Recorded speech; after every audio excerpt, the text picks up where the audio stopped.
여러분 구독과 좋아요 부탁드리고요. 많은 관심 기다리겠습니다.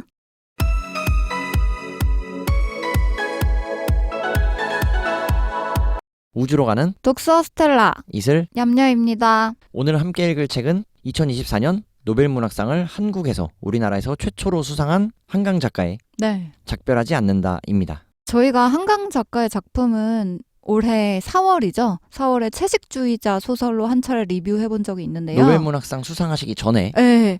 근데 사실 한강 작가는 이 노벨문학상 이전에도 이미 영국 인터내셔널 부커상도 채식주의자로 수상한 이력이 있고 또 프랑스 메디치상도 2023년에 오늘 리뷰할 작별하지 않는다로 수상 경력이 있으세요. 그래서 이미 세계적인 인정을 받아왔는데 이번에 2024년 노벨문학상 수상 계기로 아마 한 번 더 한국 문화의 새로운 지평을 여는 작가로 다시금 주목을 받고 있으신 것 같아요. 지금 저희도 평소답지 않게 네, 많이 존칭이 작가님, 님까지. 네. 물론 존경과 존중하지만 네. 평소처럼 하겠습니다. 네. 저희가 들뜨지 않겠다는 이야기야. 너무 한껏 지금 둘 다 목소리 톤이 한 톤 올라가 있어요. 그만큼 네. 기록적이고 역사적인 기념비적인 일이라는 데는 그쵸. 대부분의 분들이 동의하실 것 같고 우리나라 사람이면은 모두 다 저희 독서 스텔라도 지난 6년간 다수의 노벨 문학상을 수상한 작품들을 다뤄왔고 작가들을 만나왔고 맞아. 피터 한트케부터 아니 에르노, 욘포세, 헤르만 헤세, 그렇지 욘포세까지 네. 여러 명의 노벨 문학상 수상자들을 만나왔지만 그쵸. 드디어 우리가 원서로 노벨 문학상을 수상하신 분의 작품을 원서로 읽을 수 있는 기회와 날이 찾아왔다는 것. 네, 너무 영광스럽네요. 자, 그런 의미에서 저희가 수상 소식을 듣고 네. 채식주의자를 올해 이 수상과 관계없이 선정했다는 것에 대해서 저희 둘이 스스로 뿌듯했죠. 뿌듯하고 놀라면서도 그렇다면 우리 두 번째 책, 세 번째 책 읽어볼까? 그쵸. 왜냐하면 우리가 이전에도 그랬지만 아니 에르노만 해도 노벨문학상을 2022년에 수상했을 때 저희가 3권의 책을 리뷰했거든요. 네. 그런 연유로 더군다나 우리나라 작가의 소설이라면 한강 작가의 소설이라면 우리가 채식주의자에서 만족할 수는 없다. 그쵸. 읽어봐야죠. 이제는 또 읽어봐야지. 무려 노벨 문학상을 수상하신 분의 책인데 읽어봐야죠. 그리고 부상님이세요? 왜 이렇게? 그리고 한강 작가가 오늘 저희 리뷰할 작별하지 않는다에 대해서 인터뷰를 하면서 얘기를 했던 게 이 책이 그 전에 9년에 걸쳐 쓴 소년이 온다와도 하나의 짝을 이룬다는 인터뷰를 한 적이 있어요. 얘기를 들었을 때 그러면 이번에 작별하지 않는다를 읽고 다음으로 저자 본인이 짝을 이룬다고 했던 소설 소년이 온다도 우리 한번 읽어볼까? 이런 얘기를 저희끼리 했죠. 네, 다음 책입니다. 네. 자, 그래서 저희가 평소보다 좀 수다가 긴데 여담을 늘어놓고 있지만 언제나처럼 책은 앞에서부터 끝까지 읽어 나갈 거고요. 우선 제가 책 소개를 해야 되거든요. 네, 이 작별하지 않는다 소설은 제주 4.3 사건을 중심으로 한 역사적 비극과 이 사건이 미치는 여파를 모티브로 쓰여진 소설이에요. 그리고 이 책이 제주 4.3이라는 역사적 사건을 배경으로 하고 있지만 단순히 역사 소설은 아니고요. 인간이 느끼는 고통과 상실 그리고 치유의 과정을 탐구하는 구조로 이루어진 작품이라고 해요. 자, 책의 329페이지 마지막 페이지고요. 작가의 말을 통해서 이 소설을 어떻게 읽어나가면 좋을지에 대한 한강 작가가 2021년 가을 초입에 적어낸 한 문장을 옮겨드릴게요. 네.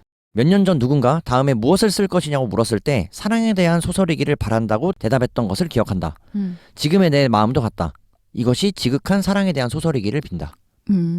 그래서 이 소설 작별하지 않는다는 한강 작가가 가장 최근에 쓴 소설이기도 하지만 사랑에 대한 이야기를 담아내려고 했다라는 본인의 소회를 밝히는 대목이 인상 깊었고 언제나처럼 저희는 소설책을 읽음에 있어서 냠냠이와 이슬이와 냠냠이의 개인적인 의견과 해석 그리고 생각을 나눈다는 점을 전제로 말씀드릴게요. 네. 자, 책은 총 3개의 부로 이루어져 있고요. 이러한 점은 채식주의자와도 마침 공교롭게도 같습니다. 하지만 소설 채식주의자와의 다른 점이라고 한다면 각 부 안에 소제목이 있어요. 그렇지. 소제목들이 각각 6개씩 1부와 2부에 배치되어 있고 책의 분량과 내용마저도 채식주의자보다는 조금 더 많다라고 이해하시면 좋을 것 같아요. 네. 그래서 저희가 리뷰했던 한강 작가의 다른 소설 채식주의자와도 함께 엮어서 말씀을 드려볼게요. 책의 등장인물은 크게 두 주인공만 나와요. 그래서 화자인 나인 경하와 경하의 친구 인선의 이야기를 중심으로 서술되는데요. 먼저 경하는 이 책의 화자이고요. 그리고 소설가예요. 주인공으로 봐야겠지. 독자들이 경하의 시선으로 이야기를 따라간다. 네.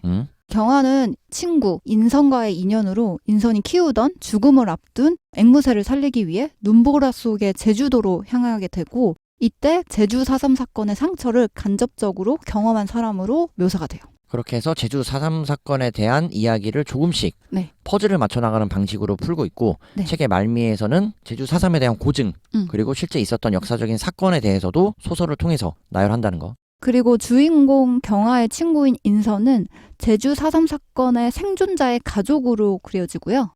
그래서 원래는 영화를 만드는 영상 작가로 그려지는데 이 화자인 경화가 제안한 제주에 나무를 심는 예술 프로젝트를 해보려는 의지를 갖게 되면서 목수의 일을 하게 되는 인물이에요. 그래서 사실상 두 명의 주인공이 등장한다라고 네. 말씀드릴 수 있고 경화와 인선이, 인선이와 경화. 네. 하지만 우리는 대체적인 시선과 이야기는 경화의 입장에서 함께 풀어나가 볼 것이라고 예상이 되고 네. 그리고 인선이를 한마디로 정리하면 이야기꾼이야. 네. 정말 수더분하게 이야기 잘 풀고 궁금하게 하고 맞아. 경화를 잘 이끌어. 네. 그것이 바로 한강 작가가 독자들의 손을 잡고 이리 와서 앉아봐 내 이야기 좀 들어볼래? 라고 하는 방식처럼 느껴져서 맞아요. 흡사 나는 독자로서는 경화의 입장에 몰입하게 되고 저자인 한강 작가는 인선이의 입장에서 우리 독자들에게 이야기를 들려주는 방식이 아닐까라고 대입이 되더라고. 그렇게 생각해 볼 수 있죠. 그래서 전체 약 325페이지에 달하는 소설 작별하지 않는다 본격적으로 출발해 보겠습니다. 1부 새. 네, 외자예요. 네. 네. 새예요, 새. 날아다니는 새. 1부 새는 앞서 말씀드린 것처럼 총 6개의 소주제로 이루어져 있고요. 네. 1부 새는 전체 174페이지의 분량으로 구성되어 있다는 것 말씀드릴게요. 네. 첫 시작은 주인공 경화가 반복해서 꾸는 눈보라가 부는 가운데 수십 그루의 나무가 바다에 잠기는 환상인 듯 아닌 듯한 꿈으로 시작하는데요. 이 꿈은 첫 페이지에 지금 묘사가 돼 있지만 책 중간중간에도 계속해서 경화가 같은 꿈을 꾸기 때문에 반복해서 묘사가 돼요. 그렇지, 악몽이라고 표현하고 네. 꿈을 이야기하는 방식이 우리가 이 한강 작가의 다른 소설 채식주의자에서 읽어냈던 것처럼 네. 주인공인 영애가 채식주의를 하게 된 것도 역시 꿈에서 기인하게 됐다는 것을 공통점으로 볼 수 있고 네. 그리고 채식주의자 리뷰의 말미에서도 말씀드렸던 것처럼 세계적인 거장들이 최근에 노벨문학상을 받아가면서 그리고 우리가 리뷰했던 이전의 소설들과의 공통점도 역시 꿈이라는 소재와 매개로 이야기를 풀어나가는 방식이라는 점이 역시 이 소설 작별하지 않는다에서도 동일한 기제로 발현된다는 것. 그리고 또 하나 특징이 처음에 저는 꿈이 아닌 줄 알았어요. 실제로 주인공이 겪는 상황인 줄 알았거든요. 뒤로 가서 꿈인 줄 알게끔 그렇게 장치를 해놨더라고요. 그 해석에 대해서는 또 각자의 해석이 분분할 수 있기 때문에 뒤로 가서 말씀드리고 자, 책의 10페이지. 눈을 뜨자 아직 동이 트지 않았다. 눈 내리는 벌판도 검은 나무들도 밀려드는 바다도 없는 어두운 방의 창문을 바라보다 눈을 감았다. 다시 그 도시에 대한 꿈이었다는 것을 깨닫고 차가운 손바닥으로 두 눈을 덮고서 더 누워 있었다. 자, 이 도시에 대한 꿈이라는 이야기에서 사실 제주 4.3이라는 내용을 1도 예상할 수가 없었어. 맞아요. 모르지. 어떤 꿈인지만 상상하게 됐지. 마치 어떤 꿈일까에 대한 궁금증과 호기심을 그렇죠. 자아내는 정도인 거고 맞아요. 여기서는 이 꿈을 중심으로 이야기를 펼쳐나가겠구나 라고 감 정도는 잡을 수 있게 하지 않았나. 네. 뒤로 갈수록 제주 4.3 사건을 그려냈구나를 알게 되는 거죠. 그렇지.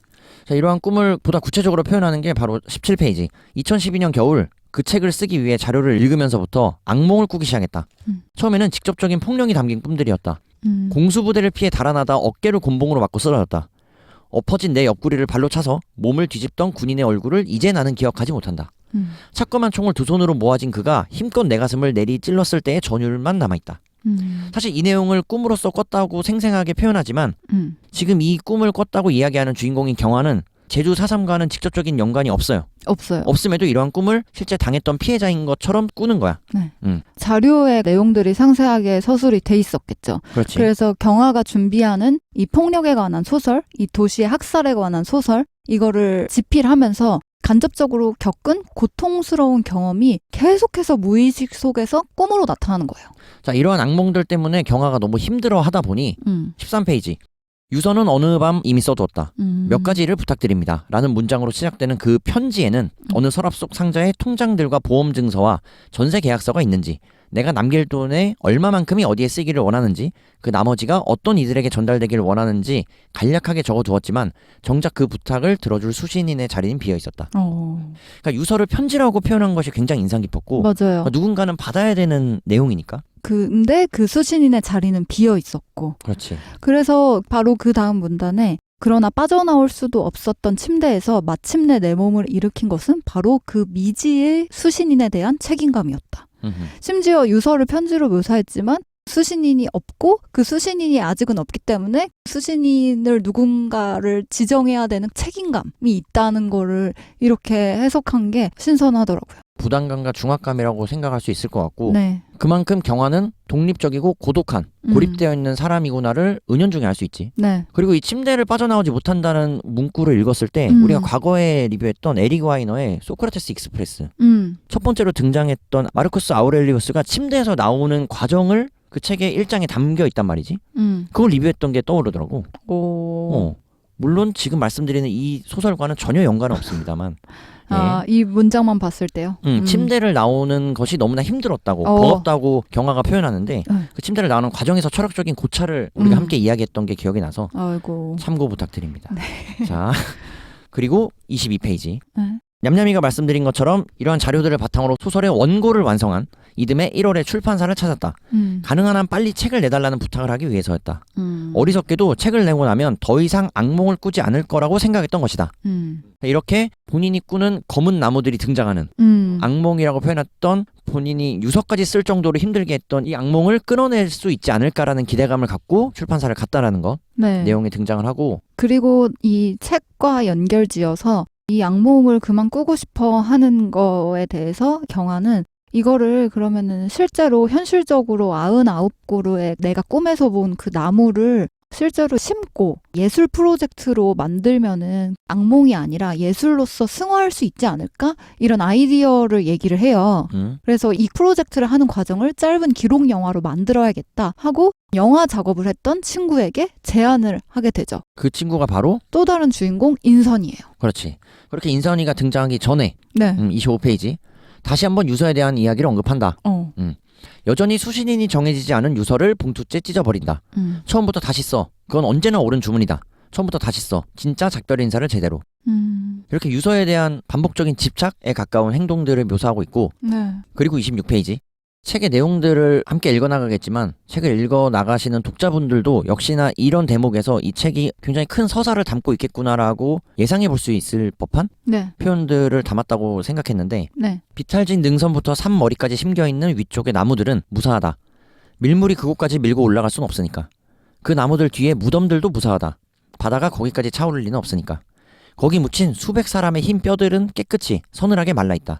그것들까지 바다가 휩쓸어 갈 순 없으니까. 밑동이 젖지도 썩어 들어가지도 않은 검은 나무들이 눈을 맞으며 거기 서 있다. 수십 년 아니 수백 년 동안 내리는 눈을. 그때 알았다. 파도가 휩쓸어 가버린 저 아래의 뼈들을 등지고 가야 한다. 무릎까지 퍼렇게 차오른 물을 가르며 걸어서 더 늦기 전에 능선으로. 아무것도 기다리지 말고 누구의 도움도 믿지 말고 망설이지 말고 등성이 끝까지. 거기 가장 높은 곳에 박힌 나무들 위로 부스러지는 흰 결정들이 보일 때까지. 굉장히 담담해지는 네. 독자로서 하여금 숙연해지게까지 하는 이 한 호흡의 문단이 뭔가 영화를 보는 듯한 묘사? 그러니까 이 장면이 너무나도 쉽게 그려지고 그러나 굉장히 뭔가 우울하고 침울하고 그럼에도 뭔가 대사 하나 없을 것 같은 그 적막함? 그런 느낌이 들어서 이제부터 해나갈 이야기에 대한 무게감이라고 해야 될까? 네. 그런 것들을 지레짐작해볼 수 있게 하는 대목이었다고 맞아요. 느꼈다. 그리고 나무가 검은 나무들로 묘사가 되잖아요. 지속적으로 표현하지. 네. 그래서 저희가 그려봤을 때 검은 나무 그리고 그 검은 나무를 덮는 하얀 눈. 대비 효과가 확실하면서 검은 나무들은 마치 묘비처럼 느껴져서 희생자들을 기리는 그런 묘비처럼 느껴지기도 하고 그리고 눈 내리는 풍경은 묘비 혹은 이 사건이 덮임과 동시에 또다시 하얀 눈에 의해 드러내 보이기도 하고 그런 효과가 있는 것 같아요. 이 눈에 대해서 진짜 기가 막히게 표현했다고 생각하는데 그건 잠시 후에 네. 다시 한번 말씀드리도록 하고요. 네. 자, 세 번째 유서에 대한 언급 바로 이어지는데 29페이지 새벽마다 책상 앞에 앉아 쓴다. 매번 처음부터 다시 모두에게 보내는 작별 편지를. 그러니까 수취인이 없다고 이야기했지만 결국 이 유서는 이 세상에 남겨진 사람들 또는 이 세상에 구하는 나의 마지막 메시지가 아닌가라는 표현을 읽혔고 이렇게 유서를 쓰는 와중에 친구인 인선에게 드디어 연락이 오게 됩니다. 문자가 오죠. 경아야 하면서 세 글자. 네, 세 글자가 옵니다. 이 문자의 의미가 특별한 게 작중에서 인선과 경화는 4년 동안 뚜렷한 연락이나 교류를 하지 않았어요. 이전에 설명드린 그 영화를 만드는 예술 프로젝트를 같이 하자고 하고 나서 4년 동안 시간이 흘렀지만 진전이 없었거든요. 뭐 사실 그런 거지. 우리도 이슬이야 냠냠이처럼 밥 한 번 먹자 언제. 근데 밥 안 먹는 것처럼. 아니면은 예, 그거는 좀 그렇다. 그냥 이런 거. 거래처랑 나중에 같이 일 한번 해요. 같이 밥 한 번 먹어요가 맞겠다. 그래. 그러니까 냠냠이랑 저랑 이 책 나중에 꼭 읽어보자 하고 지금 안 읽은 책이 지금 수십 권이거든요. 그쵸? 그런 것처럼. 그런 것처럼. 언젠가 기약하진 않고 일이 차일피일 밀리게 되는 거지. 그래서 계속 밀리면서 일정은 맞지 않았고 그런 채 4년이라는 시간이 흐르는 그렇지. 거예요. 그렇게 몇 년의 시간이 흘렀는데 갑작스럽게 경화에게 인선이가 문자를 보냈다는 거지. 맞아요. 그랬더니 무슨 일이야 라고 답장을 보냈고 그리고 지금 와줄 수 있어 라는 메시지가 당도했다. 네. 일단 이 책의 특징 중에 하나라고 한다면 따옴표가 없어. 없어요. 그래서 이게 실제 대화인지 상상인지 네. 아니면 혼잣말 할 수도 있잖아요. 무의식 중에서 혼잣말인지. 그런 구분이 모호했다라는 점이 다소 읽는 데는 조금 더 신경을 쓰게 했고 네. 풀어낸 방식에 대해서 이렇게 말하다 보니 책을 읽으면서 생각하다 보니 요온포세 마침표가 거의 등장하지 않는 아침 그리고 저녁 네. 그러니까 2023년 노벨문학상을 수상한 네. 그 책에서의 독특했던 표현 방식이 역시 오버랩 되더라고. 맞아요. 표현 방식이 한 호흡으로 쭉 읽을 수가 있더라고요. 따옴표가 있을 때는 그 대사에 주목하게 되는데 따옴표가 없음으로써 한 문단 혹은 한 페이지, 두 페이지를 한꺼번에 쭉 읽는 그런 결과가 있었어요, 전. 그래서 지금 와줄 수 있냐라는 인선의 제안이 있었고 신분증을 가지고 오라고 했지만 지금 바로 와야 된다라는 이야기로 인선에게 경화가 달려간다는 것. 네. 그래서 경화가 착한 친구예요. 왜냐면 4년 만에 연락 온 친구가 앞뒤 설명 없이 와달라고 한 장소가 국내에서 제일 좋은 봉합수술 전문 병원이라는 거예요. 현수막에 걸린 걸 보고 경화는 큰일이 난다 뭔가 보다. 큰일 났구나 그렇지. 라고 예측을 하는 거죠. 그리고 사실상 잔인해. 38페이지. 잔인해요. 그러니까 인선이가 경화를 4년 만에 만나서 본인이 어떤 고통과 사건을 느꼈는지 경험했는지에 대해서 이야기하는데 자, 처음엔 그냥 깊이 벤 줄만 알았어. 잘 듣기 위해 그녀를 향해, 즉 경화가 인선이를 향해 허리를 굽히자 엷은 피비린내가 맡아졌다. 그리고 인선이가 얘기하지. 그런데 조금 지나니까 믿을 수 없게 아픈 거야. 찢어진 목장갑을 어렵게 벗었더니 손가락 마디 2개가 안에 있었어. 이건 진짜 이 대목을 읽는데 내가 손가락을 구부리게 되더라고. 그럴 수밖에 없게 굉장히 섬세하게 묘사가 됐고 실제로 그 고통을 읽는 사람이 느끼는 것처럼. 그렇지. 너무나 네. 잔인한 장면을 맞아요. 있는 그대로 표현했는데 실제 뭐 이런 사건 사고는 있을 수도 있는 있을 거니까. 수 있죠. 그리고 지금 이렇게 말씀드리는 맥락은 앞에서 냠냠이가 설명드린 것처럼 인선이는 현재 영화 만드는 일을 그만두고 제주에서 목수일을 하다가 맞아요. 그 톱을 이용해서 나무를 그 자르다가 나무를 자르다가 이런 사고를 맞이하게 됐다는 것. 맞아요. 그래서 둘이 오랜만에 만났음에도 불구하고 이러한 연유로 이러한 상황에서 조우하게 되었다. 그래서 이렇게 인선이가 다친 사유를 듣게 되면서 경화가 알게 된 건 경화가 원래 먼저 제시했던 그 프로젝트 제안했던 나무 프로젝트 그거에 대해서 계속 경화는 뒤로 미뤘거든요. 나 일정이 안 돼 미안해. 그리고 나서 결국 못하겠어라고 얘기를 했는데 그거를 인선이 혼자서라도 해왔던 거예요. 어떻게든 그 99개의 나무를 제주에 심는 프로젝트를 혼자라도 하게 되면서 이렇게 목수 일을 하다가 다친 거죠. 책의 뒤에서도 밝혀지지만 경화는 그 일을 안 했으면 좋겠다라고 거듭 이야기했지만 인선이는 본인이 의지를 갖고 네. 그 일을 해왔던 거고 그 나무를 심고 심어진 나무들을 영상으로 촬영하자라고 최초의 이야기가 오고 갔던 거지. 맞아요. 그게 바로 저희가 말씀드리는 영상 프로젝트가 될 거고 네. 인선이가 지금 다친 상황에서 어느 정도로 고통스러운 상황이냐면 손가락 마디 2개가 잘려있는 상태잖아. 네. 상상만 해도 정말 끔찍한데 네. 지금 냠냠이가 미간을 찌푸릴 정도로 인상을 쓰게 만드는 이 상황을 43페이지 인선이가 경화에게 말하길 이제부터 중요한 건 피가 멈추지 않게 하는 거야 라고 전제하면서 봉합 부위에 딱지가 앉으면 안 된대. 계속 피가 흐르고 내가 통증을 느껴야 한대. 그 내가는 인선이겠지. 안 그러면 잘린 신경 위쪽이 죽어버린다고 했어. 신경이 죽으면 손가락을 못 쓸 거 아니야. 그렇기 때문에 그에 대한 처치 혹은 회복의 방법으로 3분에 한 번씩 바늘로 손가락이 잘린 부위를 찔러서 그러니까 봉합해 둔 부위를 찔러서 신경이 죽지 않게끔만 해야 한다. 네. 처치 방법인 거죠. 그렇지. 지금 글로 봐도 너무 끔찍하잖아요. 근데 여기에 대해서 인선이가 먼저 끔찍하지? 물어봐요. 경화는 이제 거짓말로 아니야 괜찮아 뭐 이런 식으로 표현을 하거든요. 거기에 대해서 인선이가 사실 난 포기하고 싶었어 라고 얘기를 하고요. 그 이유가 인선이는 제주에 본거지를 두고 제주에 살고 있는데 이 수술을 위해 비행기를 타고 서울까지 긴급하게 날아온 거예요. 사실은 나는 그냥 제주도 병원에서 나 봉합 안 할래요. 나 수술 안 해도 된다. 나 이대로 살련다 했는데 손가락이 잘린 채로. 맞아요. 근데 이제 의료진의 강력한 권고를 받고 이렇게 오게 된 거죠. 그 권고를 한 이유는 손가락 봉합 수술을 하지 않아도 그 고통은 계속해서 있을 거라고 표현했기 때문에 맞아요. 그럴 거라면 봉합 수술을 해서 그 고통을 없애자. 다시 손가락을 사용하게끔 하자라는 결심이었던 거지. 그래서 여기선 솔직하게 경아가 속마음으로 몇 년 만에 만난 친구인 인선이에 대해서 본인의 생각을 정리하는데 43페이지. 내가 인선의 가족이 아니어서 다행이라고 그 순간 생각해버렸다. 내 손으로 3분에 한 번씩 저 바늘들을 그녀, 즉 인선의 손가락에 찌르지 않아도 된다는 사실이, 그리고 그녀가 어떻게 간병비를 치를 것인지 의문이 떠오른 건 그 다음이었다. 그러니까 고통에 대해서 생각했다는 거고, 그 이후로는 실제 현실적인 부분, 돈에 대한 것, 이렇게 생각을 정리하면서 내가 알기로 인선은 어머니를 돌보던 4년 동안 서울에서 가지고 내려간 전세 보증금을 헐어 썼다. 직접 만든 목가구와 목수니까 작은 목기들을 팔아 1인 가게를 꾸려오긴 했지만 이런 사고에 대비한 목돈은 비축해두고 있었을 것 같지 않았다. 이렇게 현실적인 부분들을 이야기하고 여기서 처음으로 이제 인선의 어머니가 등장을 하게 되고, 그쵸. 인선의 어머니를 인선이가 4년 동안 돌봤다는 이야기를 하는데, 네. 이 책의 제주 4.3에 관한 이야기를 풀어내는 건 인선의 어머니지. 그렇죠. 직접 겪은 사람이고 유가족의 입장을 대변하는 역할로 나오죠. 그리고 제주 4.3이 48년도에 발생했다고 네. 책에서는 서술하고 있는데, 네. 극중에서 등장하는 두 주인공의 나이를 가늠해 볼 수 있는 부분, 한강 작가가 힌트를 제시한 페이지는 바로 30페이지. 네. 경아와 인선이는 대학을 졸업하던 해에 처음 만났고 그 후 3년 동안 매달 함께 출장을 다녔고, 그리고 퇴사한 뒤로도 20년을 친구로 지냈다 라고 표현한 걸 보니 대학을 졸업하고 함께 3, 4년 동안 출장을 다녔으니 한 20대 중반 정도의 나이가 가늠이 되고, 그 이후로, 그러니까 이 잡지사를 퇴사한 이후로 약 20년 정도를 친구로 지냈다고 한다면 40대 중반에서 후반 정도? 50살 정도에 버금가지 않을까라는 네. 생각이 들고, 이러한 나이대의 경아와 인선이의 부모 나이, 즉 인선의 어머니의 나이는 실제 제주 4.3 사건을 충분히 겪었을 법한 나이로 추정해 볼 수 있다는 거지. 자, 이런 추리가 가능하고, 네, 그래서 이제 인선이 그렇게 3분에 한 번씩 신경을 되살리기 위해 바늘을 찌르는 그 작업을 지켜보면서 그 순간 경화의 인선이 이제 창밖을 바라보니까 눈이 내리고 있어요. 또 이 장면을 영화의 한 장면처럼 저자가 묘사한 부분이 있는데요. 느리게 내리는 눈을 보면서 경화가 생각을 해요. 눈은 거의 언제나 비현실적으로 느껴진다. 그 속력 때문일까? 아름다움 때문일까? 영원처럼 느린 속력으로 눈송이들이 허공에서 떨어질 때 중요한 일과 중요하지 않은 일이 갑자기 뚜렷하게 구분된다.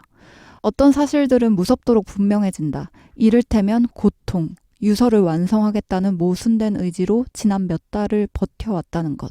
자신의 삶이라는 지옥에서 잠시 빠져나와 친구를 병문안하고 있는 이 순간이 기이하게 낯설고 선명하게 느껴진다는 것.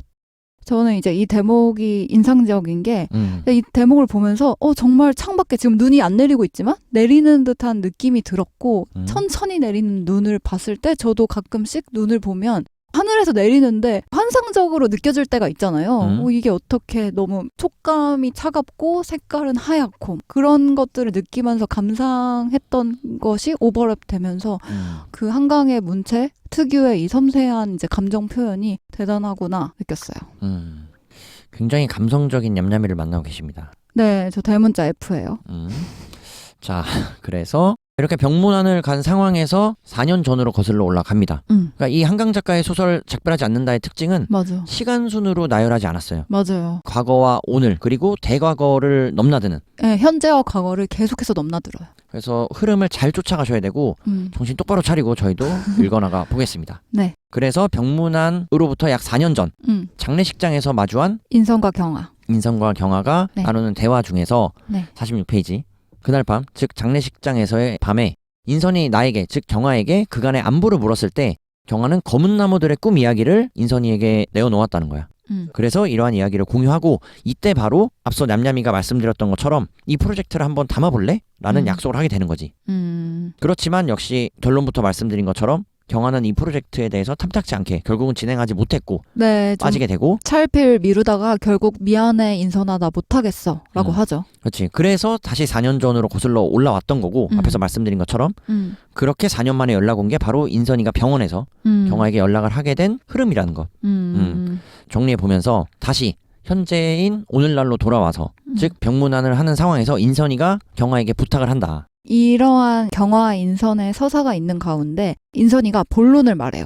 사실은 4년 만에 만난 친구한테 손가락 절단됐다고 보호자는 사실 아닌데 냉정하게 말해서 와달라고 했던 건 사실 본론이 있어서야 하면서 그 본론은 인선이가 제주도에서 키우던 쌍둥이 앵무새가 있는데 그중에 한 마리는 이미 예전에 죽었고 남은 한 마리가 이제 혼자 있으니까 그 앵무새가 너무 걱정된다. 내 애완새니까. 그 앵무새한테 가서 그동안 이제 사흘 동안 굶었을 테니 밥도 주고 챙겨봐 달라. 이런 부탁을 해요. 사실은 고집스럽게 느껴지기도 하고 인선이의 이러한 제안이 다소 황당하고 엉뚱하다고 느꼈어. 당황스러울 수 있죠. 당황스러울 수밖에 없지. 밖에 없죠. 그러나 또 살아있는 생명이 죽어가고 있다고 이야기를 하니 그리고 내가 과거에 제주에 놀러 갔을 때, 즉 인선이의 집에 들렀을 때 나도 함께 봤던 그 앵무새인 아마에 대한 이야기다 보니 네. 내가 이 이야기를 다소 황당하지만 그리고 아무런 준비도 하고 오지 않았지만 이 병원에 인선의 말대로 당장 공항으로 가서 오늘 안에 밥을 줘야만 하는 상황이 놓여지게 되는 거지. 네. 그때 인선이 부탁하는 부탁조가 굉장히 단호해요. 그러니까 부탁하는 사람 같지 않게 단호하게 제주 집에 가줘. 오늘 바로 해 떨어지기 전에. 안 그러면 죽어. 이렇게 되게 단호하게 표현하더라고요. 그래서 제가 시작할 때 말씀드렸던 것처럼 인선이가 이야기꾼이라고 표현했던 건 책의 58페이지. 인선이가 말하길 오늘 너한테 와달라고 한 건 그런 것 때문이 아니야. 부탁할 게 있어서야.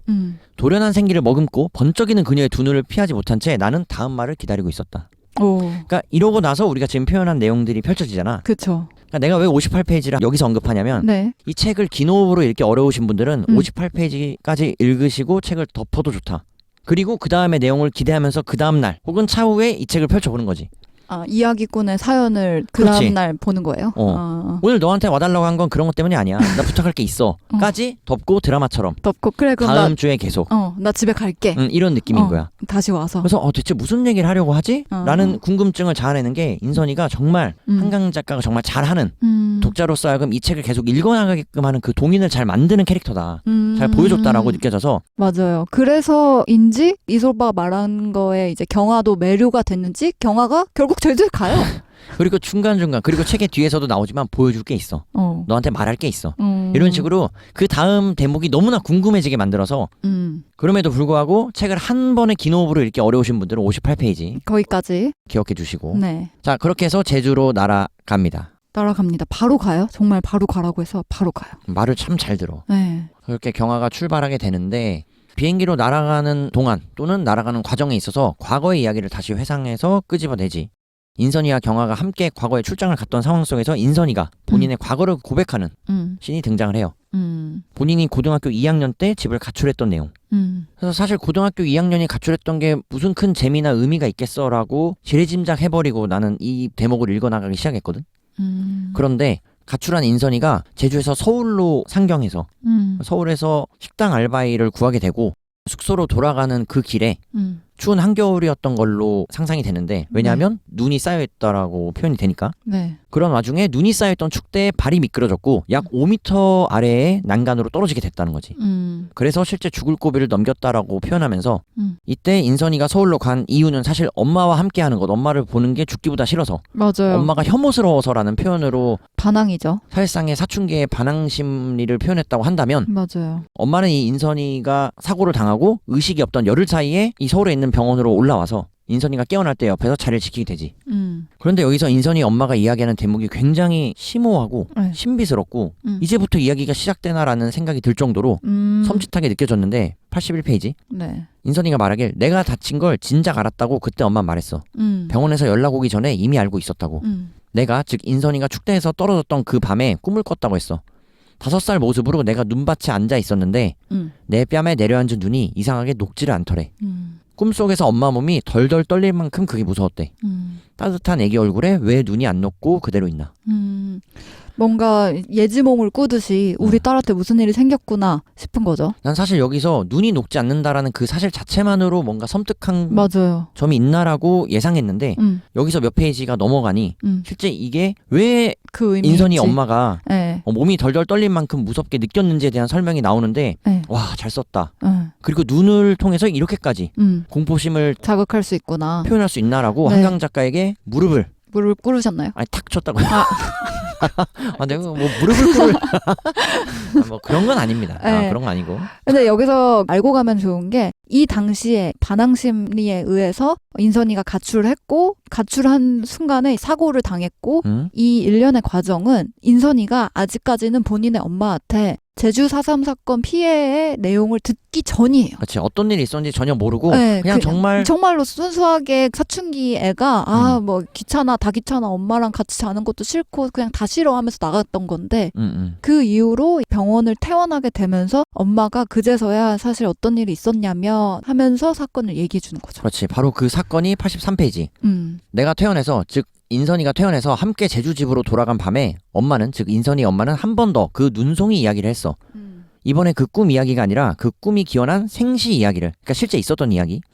아직 회복도 안 된 나에게, 즉 인선에게 또다시 도망갈 힘이 있을 거라고 생각했는지 밤새 곁에 누워서 내 손목을 잡고 잠결에 놓았다가도 흠칫 놀라 다시 꽉 붙잡으면서 엄마가 어렸을 때 군경이 마을 사람들을 모두 죽였는데 그때 국민학교 졸업반이던 엄마랑 17살 이모만 당숙내에 심부름을 가 있어서 그 일을 피했다고 엄마는 말했어. 다음날 소식을 들은 자매들이 마을로 돌아와 오후 내내 국민학교 운동장을 헤매 다녔대. 아버지와 어머니, 오빠와 8살 여동생 시신을 찾으려고. 여기저기 포개지고 쓰러진 사람들을 확인하는데 간밤부터 내린 눈이 얼굴마다 얇게 덮여서 얼어 있었대. 눈 때문에 얼굴을 알아볼 수 없으니까 이모가 차마 맨손으로 못하고 손수건으로 일일이 눈송이를 닦아내 확인을 했대. 내가 닦을 테니까 너는 잘 봐 라고 이모가 말했다고 했어. 죽은 얼굴들을 만지는 걸 동생한테 시키지 않으려고 그랬을 텐데 잘 보라는 말이 그 말이 이상하게 무서워서 엄마는 이모 소매자락을 붙잡고 질끈 눈을 감고서 매달리다시피 걸었대. 보라고, 내가 잘 보고 얘기해 주라고. 이모가 말할 때마다 눈을 뜨고 억지로 봤대. 그날 똑똑히 알았다는 거야. 죽으면 사람의 몸이 차가워진다는 걸. 맨뺨에 눈이 쌓이고 피 어린 살얼음이 낀다는 걸. 이 내용이지.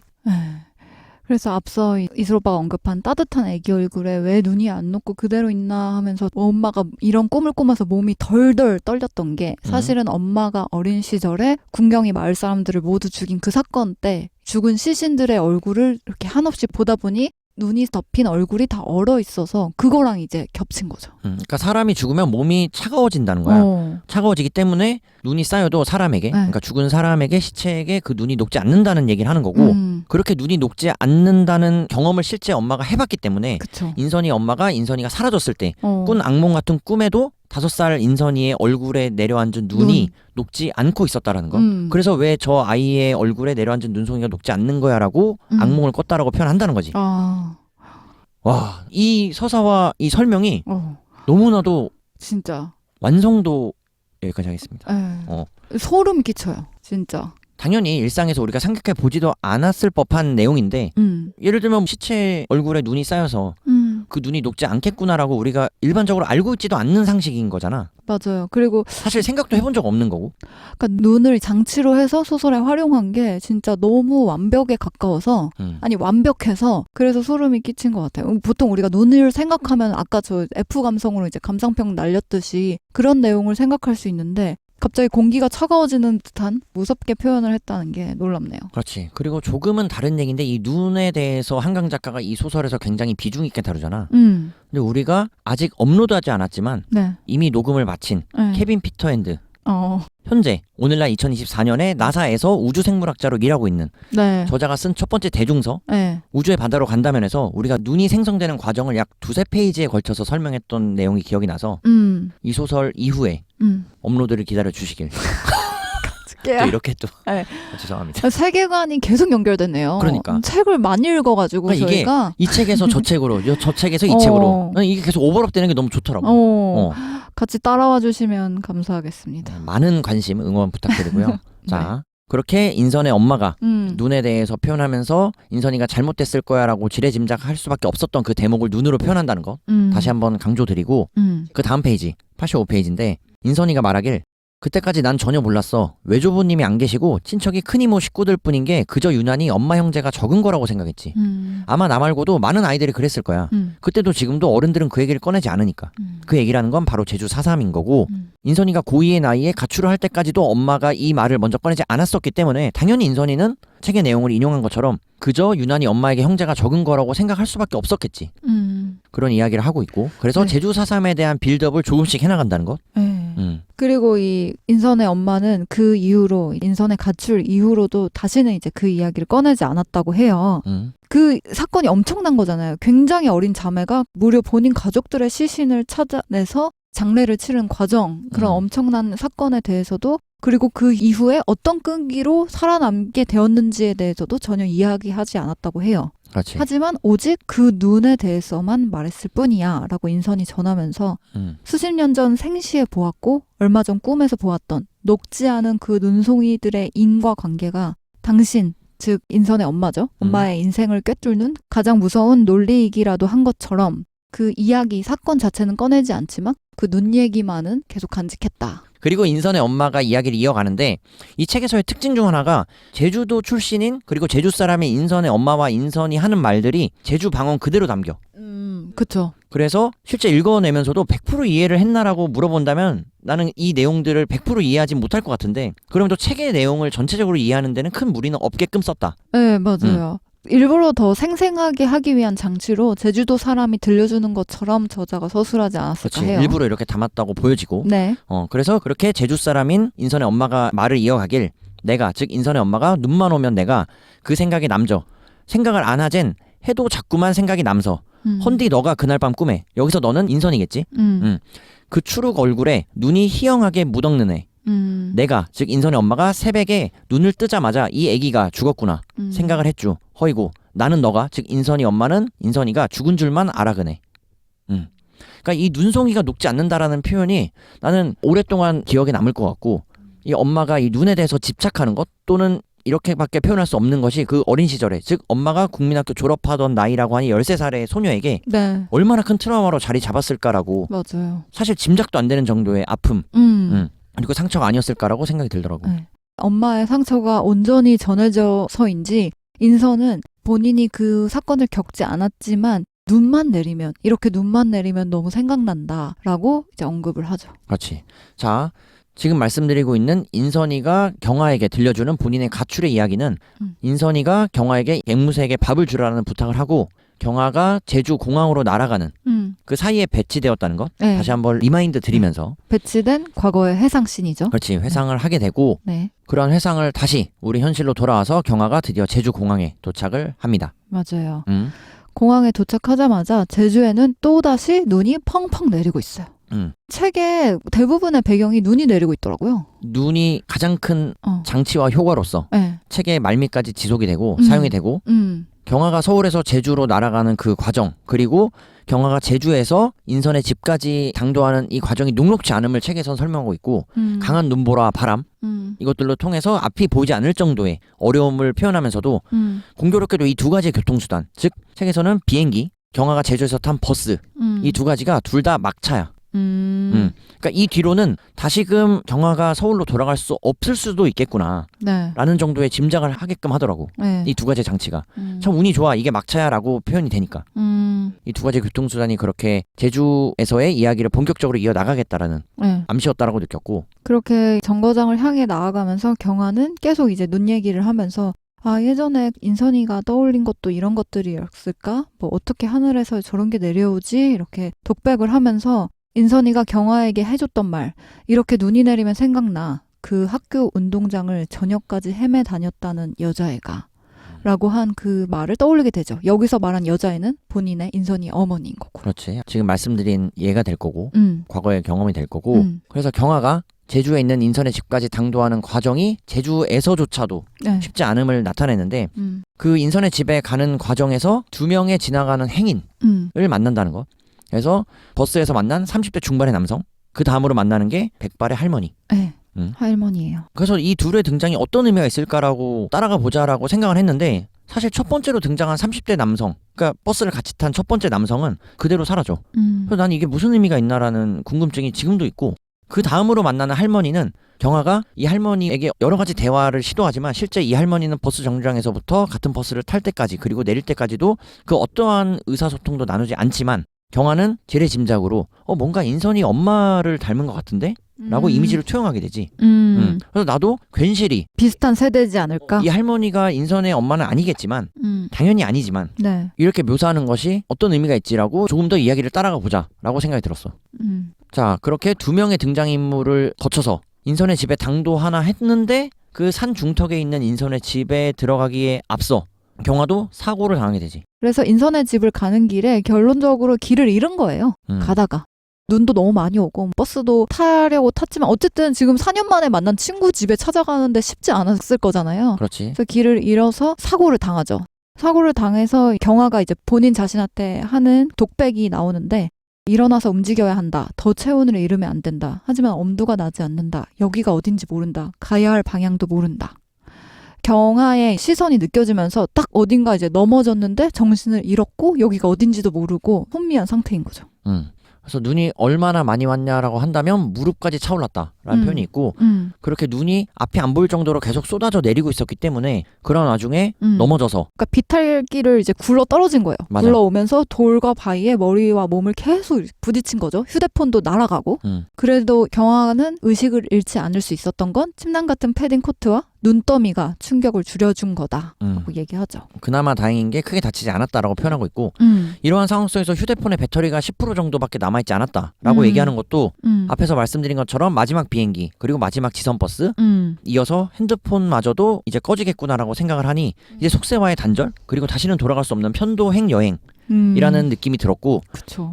126페이지 이 사고를 당하고 난 이후에 경화의 독백 그 잠깐 사이 이렇게 어두워진 걸까?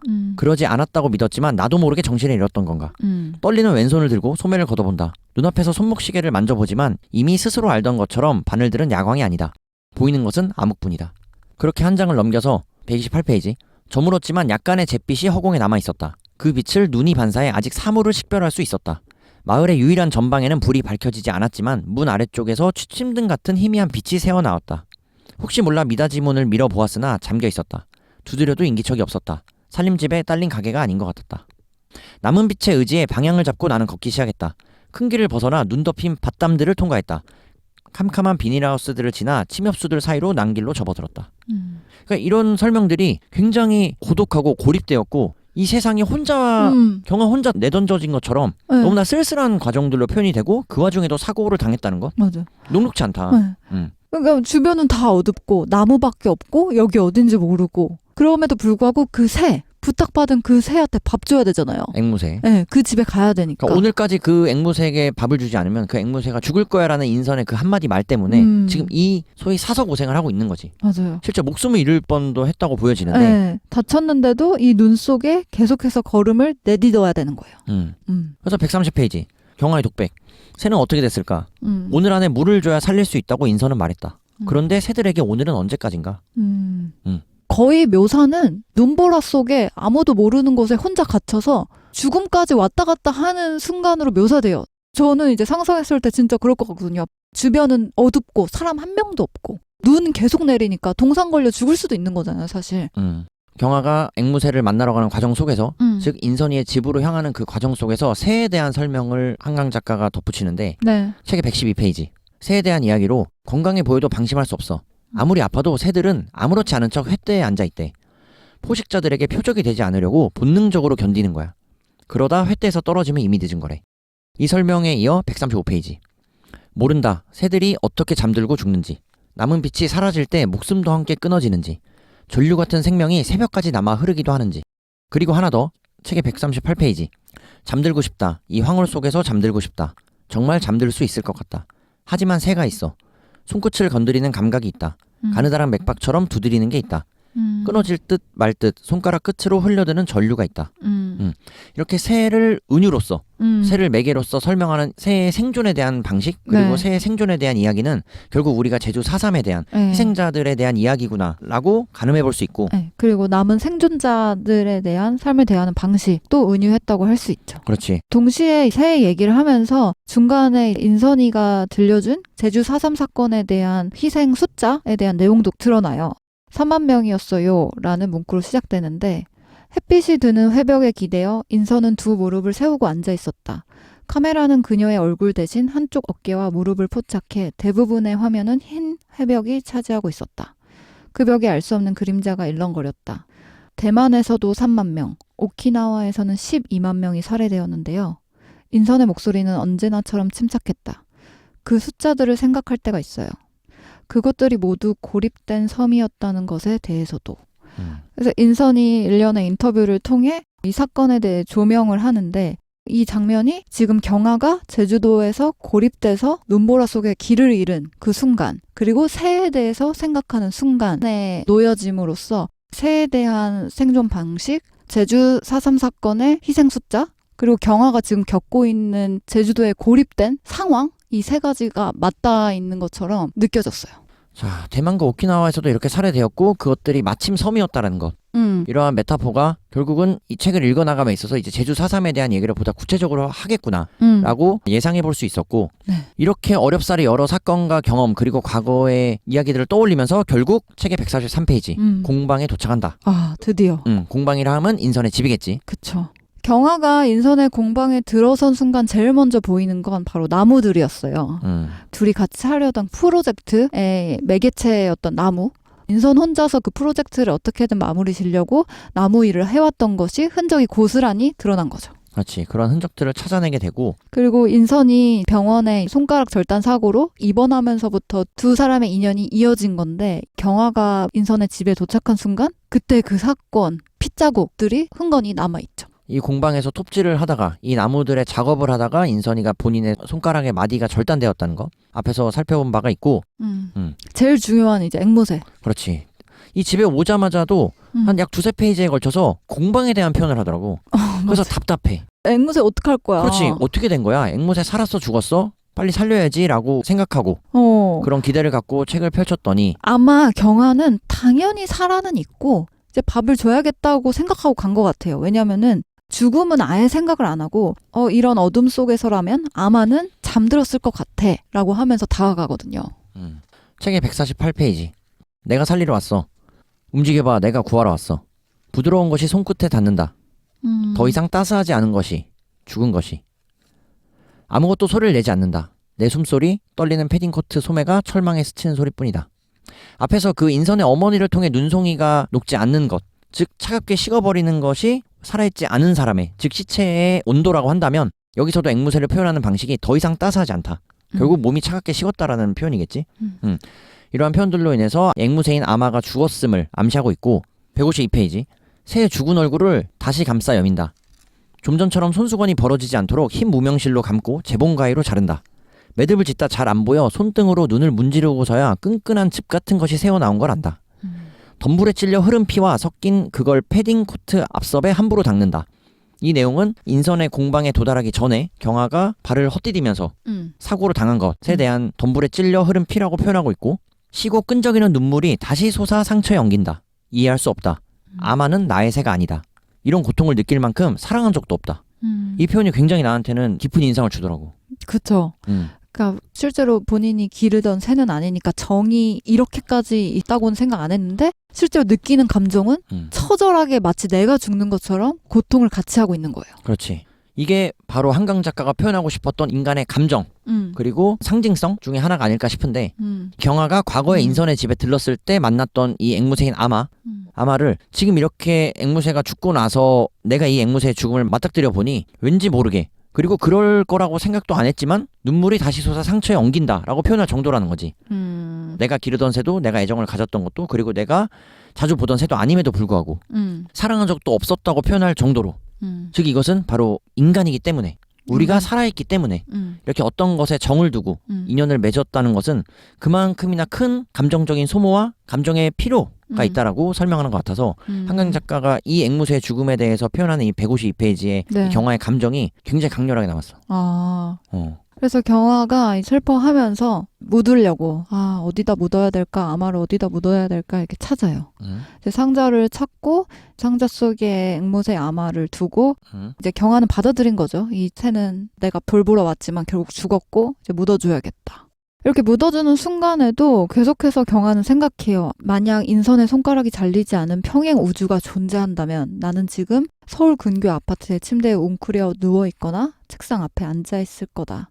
그리고 인선은 싱글 매트리스에서 잠들어 있거나 안채의 부엌에서 서성거리고 있을 거다. 안막천에 덮인 새장 속 횃대에 아마가 발을 걸고 있을 거다. 이렇게 죽지 않았더라면 혹은 나아가 인선의 손가락이 잘리지 않았더라면 이런 평행 우주가 있더라면 하고 생각하게 된다는 거죠. 그리고 연이어서 가슴털 아래 심장이 규칙적으로 뛰고 있을 거다. 이건 바로 앵무새 아마에 대한 이야기일 텐데 여기에 대한 회한이라고 느껴졌던 표현은 네. 바로 아래. 네. 그게 멈춘 게 언제였을까? 여기서 그거란 앵무새 아마의 심장. 나는 생각한다. 즉 경아는 생각한다. 내가 건천으로 미끄러지지 않았다면 그 전에 물을 먹일 수 있었을까? 그 순간 제대로 길을 택해 내쳐 걸어왔다면 아니 그 전에 터미널에서 더 기다려 산을 가로지르는 버스를 탔다면 그랬다고 한다면 인선이가 기르던 앵무새인 아마가 죽지 않게끔 내가 손을 더 내밀 수 있지 않았을까라고 후회까지는 아니지만 어떤 여러 가지 복합적인 감정을 표현하고 싶었던 것 같은데 그쵸. 그렇다고 한다면 이 새가 실제 앵무새만을 뜻하지 않는 거라고 우리가 해석을 하고 있으니 그쵸. 결국 이것은 제주 4.3 사건에 대한 희생자들 또는 그 유가족들에 대한 네. 에둘러의 표현이 아닐까 싶어서 그쵸. 만약에 그 비극을 막을 수 있었더라면 그렇지. 어떤 사건이 일어나지 않았더라면을 생각하게 되는 거죠. 그런 고증인 것 같아요. 그리고 내가 거기에 대해서 뭔가 조금 더 힘을 보탤 수 있는 건 없을까? 라는 여러 가지 안타까움이 섞인 표현인 것 같아서 굉장히 주기적으로 보였어. 네. 자, 그렇게 앵무새의 죽음까지 맞이를 합니다. 그래서 경아가 인선의 부탁으로 급하게 제주에 왔고 인선의 집까지 당도하는 과정이 난해했지만 그럼에도 인선의 공방에 도착해서 앵무새의 죽음을 발견하고 묻어줬다라는 것. 여기까지가 책의 일부. 네. 새에 대한 중점적인 내용이고요. 중간중간 말씀드렸던 제주 4.3에 대한 은유적인 표현 그리고 비유하는 표현 이러한 내용들에 대해서는 보다 더 상세하게 2부에서 이야기를 드려볼게요. 네. 그리고 1부의 말미에 한강 작가가 2부와의 연결고리를 만들기 위해서 쌓아 올려간다라고 보여줬던 대목은 168페이지. 인선이의 집에 경아가 지금 혼자 있잖아. 앵무새인 아마가 죽고 누군가 두드리는 것 같이 현관문이 덜컹거린다. 뒤안으로 난 창도 흔들린다. 유리창에 비친 실내의 가구들 위로 눈발이 어지럽게 날린다. 라고 표현하고 3페이지 뒤로 건너와서 171페이지. 부서질 듯 문과 창문들이 덜컹거린다. 바람이 아닌지 모른다. 정말 누가 온 건지도 모른다. 집에 있는 사람을 끌어내려고 찌르고 불태우려고 관역 옷을 입혀 나무에 묶으려고 톱날 같은 소매를 휘두르는 저 검은 나무에 이러한 표현들이 뒤에 2부 밤에서 밝혀지지만 실제 이 인선의 공방도 과거에 인선의 어머니가 살았던 곳이고 이곳도 예전 제주 4.3 때 불탔던 집이라는 점에서 이러한 표현들이 굉장히 거칠게 느껴졌다. 진짜 단순히 그냥 바람이 많이 불어서 이 현관문이 덜컹거리거나 유리창이 흔들리는 것이 아니라 1948년 그 당시에 누군가는 실제 그렇게 했을 거라고 저자는 표현하고 싶지 않았을까라는 거고 그러한 설명으로 171페이지에 지금 말씀드린 집에 있는 사람을 끌어내려고 찌르고 불태우려고 관역 옷을 입혀 나무에 묶으려고라는 표현들이 굉장히 오버랩되면서 여러 가지의 해석을 가능하게 하지 않았나라는 생각이 들더라고. 자, 이렇게 책의 1부 새를 마무리하고 뒤로 하고 책의 2부로 넘어갈게요. 네. 2부 밤. 외자입니다. 자, 네. 1부 새, 2부 밤이고요.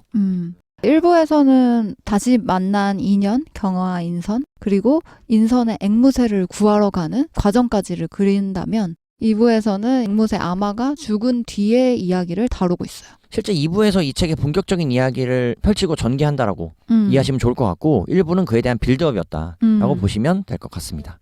계속해서 장소는 인선의 공방에서 네. 펼쳐지게 되고요. 맞아요. 앞서 1부에서 지속적으로 경화가 꼬았던 검은 나무들이 등장하는 악몽. 이 177페이지에서 거짓말처럼 끝나게 돼요. 어떻게 악몽들이 나를 떠났는지 알 수 없었다. 그들과 싸워 이긴 건지 그들이 나를 다 으깨고 지나간 건지 분명하지 않았다. 언젠가부터 눈꺼풀 안쪽으로 눈이 내렸을 뿐이다. 흩뿌리고 쌓이고 얼어붙었을 뿐이다.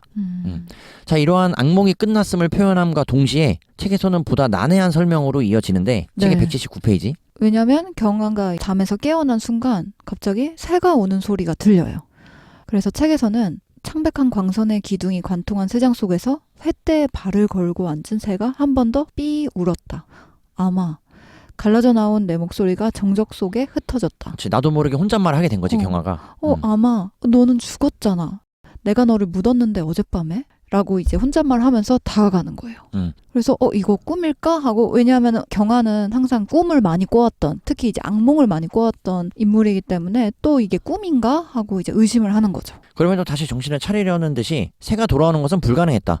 내가 감싸고 여민 손수건을 비집고 칭칭 감아 매듭 지은 실을 풀고 귀를 맞춰 닫은 알루미늄 통을 열고 수건으로 감싼 뒤 십자로 묶었던 실을 끊는 것은 얼어붙은 봉분과 그 위로 쌓인 눈을 뚫고 날아올라 잠긴 문 안으로 들어와 철망 속 이 횃대에 앉은 것은 그만큼 내가 꼼꼼히 이 앵무새 아마의 떠나는 길을 마무리해줬기 때문에 이 앵무새 아마의 울음소리가 들림과 동시에 냠냠이가 말씀드린 것처럼 저 횃대 위에 새장이 앉아있는 이 살아있는 모습을 본다라는 게 내가 믿을 수 없게 된 거지. 이게 무슨 상황이야? 독자인 나도 그랬어. 뭐야 이거? 그러니까 그래서 저는 이제 꿈인 줄 알았어요, 사실. 근데 한강 작가의 의도겠지만 이게 꿈인지 아닌지, 그리고 어제 분명히 아마를 묻었지만 사실은 그게 아마가 다시 살아난 건지 아닌지 굉장히 모호하게 그려져요. 그래서 이제 아마를 본 순간 이게 환상이야, 내 꿈이야, 아니면 잘못 봤나? 이런 혼란스러운 상황에서 일단은 아마가 배고파서 우는 것 같이 들리길래 경아는 이제 무의식에 이끌리듯 아마한테 이제 밥을 주려고 해요. 그러면서 인선의 목소리 혹은 인선이 예전에 지시했던 내용이 생각나는데, 새들에게 간식이 아닌 식사를 줄 때는 반드시 새장에서 먹게 해야 한다고 인선은 말했었다. 그렇지 않으면 새장으로 들어가려 하지 않게 되고 제 시간에 재울 방법이 없게 되며 결국 모든 규칙이 깨진다는 거였다. 하지만 죽은 새도 그 규칙을 지켜야 할까?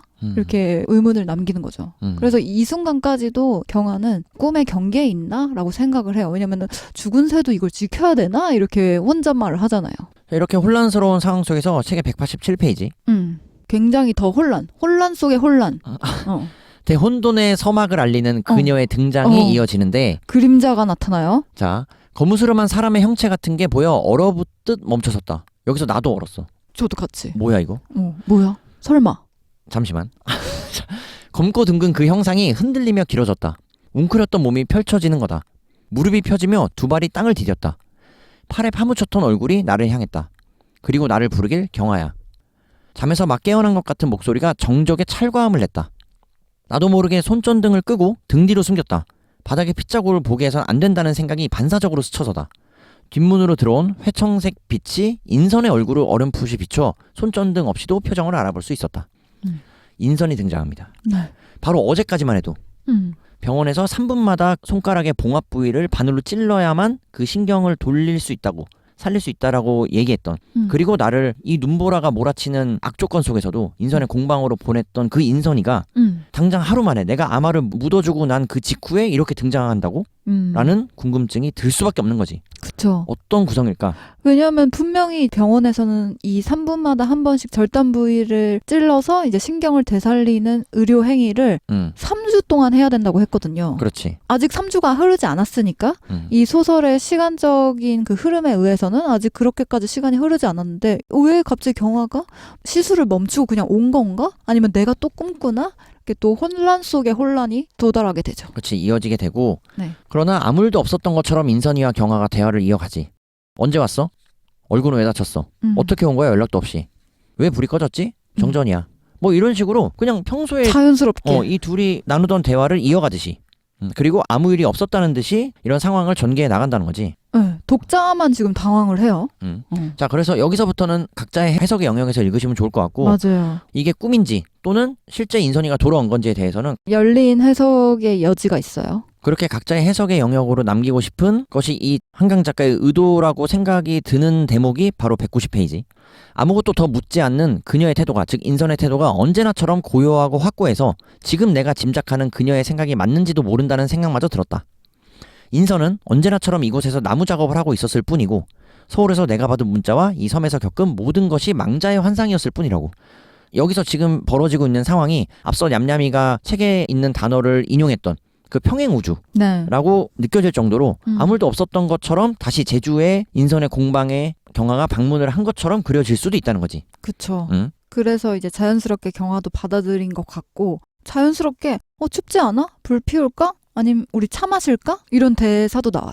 자, 그리고 제가 앞서 인선이를 이야기꾼이라고 표현했던 것처럼 그렇게 느껴지는 대목이 역시 또 등장을 하는데 191페이지. 인선이가 경아에게 말하길, 그러잖아도 너한테 보여주고 싶었는데. 그러면은 이제 대체 뭘 보여주고 싶었다는 건지가 너무 궁금해. 어쩔 수 없이 다시 질문할 수밖에 없잖아요. 따라가야 그러면 뭘 막 이렇게 물어보게 되죠. 자, 따라가 봅니다. 책의 192페이지에 드디어 이 책의 제목이 인용되는 대사가 등장을 해요. 제목이자 인선과 경아가 함께 하기로 한 프로젝트의 제목이죠. 인선이가 물어봐. 이 프로젝트, 우리 프로젝트 이름이 뭐야? 내가 제목을 묻지 않았네. 라고 했더니 나는, 즉 경아는 대답했다. 작별하지 않는다. 주전자와 머그잔 2개를 양손에 들고 걸어오며 인선이 되뇌었다. 작별하지 않는다. 책의 전체에서 저희가 발견한 작별하지 않는다는 바로 이 대목이고요. 이 대목에 대해서 다시금 질문 이어갑니다. 인선이 침묵을 깨고 물었다. 작별 인사만 하지 않은 거야? 정말 작별하지 않는 거야? 자, 이 2가지 질문이야. 그러니까 작별 인사만 안 했는데 실제 작별한 건지, 그쵸. 또는 정말 작별하지 않았다고 내가 믿어야 되는 건지, 그쵸. 인 건데, 여기에 대해서 주어를 우리가 앵무새인 아마가 아니라 그에 앞서 우리가 제주 4.3의 피해자 혹은 유족이라고 생각한다면 실제 그들과의 작별 인사를 어떻게 할 수 있지라는 본질적인 질문을 한강 작가가 던진다고 우리 그쵸. 독자들에게 하는 질문이라고 느껴졌고, 그거를 녹여낸 거고, 또 한 번 이제 인선이가 반문해요. 그럼 완성되지 않은 거야, 작별이? 혹은 미루는 거야, 작별을? 기한 없이? 이렇게 다시 한번 물어서 이 작별이 가진 의미, 그러니까 여러 개가 있을 수 있다. 그중에 우리가 제주 4.3 사건을 기억할 때, 혹은 이 아마의 죽음, 혹은 더 나아가 우리 주변의 어떤 죽음을 대할 때 그 죽음이 곧 작별이라면 그 의미를 여러 가지로 해석할 수 있지 않을까라는 작가의 메시지를 담고 있는 것 같아요. 그래서 작가가 이야기하고 싶었던 정수가 바로 이 192페이지에 담겨 있다고 생각하고, 네. 작별하지 않는다라는 이 7글자를 어떻게 받아들이고 해석하느냐는 독자 각자의 몫인 것 같고, 작별하지 않았다가 아니잖아. 작별하지 않는다라는 건 현재 진행형인 문장이니까, 맞아요. 실제 이 인선이가 극중에서 경화에게 물어보는 것처럼 작별 인사만 안 한 건지 정말 작별하지 않은 건지에 대해서는 독자들의 몫으로 네. 한강 작가가 남기고 싶지 않았을까라고 생각해 보면서, 그리고 나서 이 둘이 앉아서 도란도란 이 프로젝트 제목 얘기도 하고 그동안 있었던 일도 얘기를 나누는 장면이 나와요. 그때 경아가 인선한테 되물어요. 여기서 이 집에서 어떻게 지낼 수 있었어? 이곳에서 혼자 어떻게 지낼 수 있었어? 이렇게 물어보죠. 인선이 미소 띈 얼굴로 되묻죠. 이곳이 어떤데? 이렇게 얘기하니까 경아가 처음에 이 제주도 오면서 인선의 집 찾아가는 동안 느꼈던 것들 있잖아요. 고독함, 고립감, 쓸쓸함, 어두움 이런 것들을 되새기면서 이곳에서 인선 너 어떻게 버텨왔어? 라고 묻는 장면이에요. 그때 이제 인선이 말하죠. 나는 혼자가 아닌데? 난 아마가 있잖아. 이렇게 얘기해서 다시 한번 등줄기 소름을 일으키고요. 여기서 이제 경아가 아마는 죽었어. 여러 달 전에. 맞아. 아마는 사흘을 물만 먹었어. 그렇게 좋아하던 오디도 안 먹었어. 라고 답변을 하죠. 그래서 여기서도 역시 중의적인 해석이 가능하다. 그러니까 여러 가지 다양한 해석이 가능할 것 같고, 네. 실제 여러 달이 지나고 나서 인선이가 왔다라고 해석을 하셔도 좋을 것 같고, 아니면 그렇게 믿게끔 만드는 장치로서 활용을 했지만 역시 이거는 꿈이나 환상일 수도 있다. 그쵸. 또는 경아의 개인적인 몽환적인 상황? 착각일 수도 있죠. 워낙 이제 꿈을 많이 꾸는 인물로 나타나졌기 때문에 경아도 시간적 흐름에 대해서 굉장히 정확하고 명확하게 얘기하는 거는 없어요.